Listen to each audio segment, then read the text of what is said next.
Hi, Scott Seifferlein here from the International Office of USAGolfMarketing.com and bringing you today part 2 of the 7 must-haves of every sales letter. And part 2 is the deadline. Now, the deadline is can be a deadline for them to respond, or it can be a deadline for them to actually buy the product. And here's my thing on deadlines. Deadlines create a sense of urgency. All right, so that in the direct response world, when you're actually trying to create a response rather than just build your brand, but you're actually trying to create a response from your letter. Now, that response could be to sign up for a free email series. That response could be to sign up for a newsletter. That response could be to actually buy a round of golf or a golf lesson or a merchandise. So what you're selling could vary, but it's always important to have a deadline in that sales letter.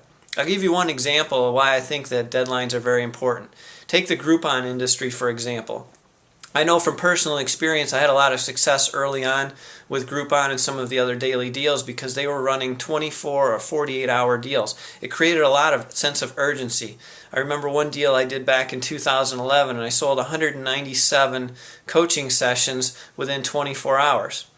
And most recently, in the last few years, I've actually dropped out of doing Groupon, except I'll run a few for some of my assistants.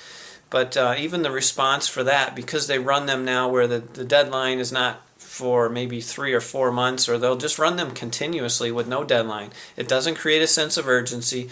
People don't rush out to buy it, and they might sell 5 or 10 of them over the period of 3 months.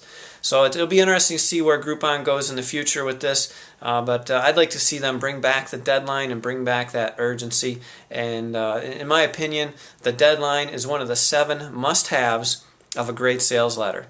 If you have any other questions or would like to learn more about golf marketing, feel free to reach out to me at usagolfmarketing.com.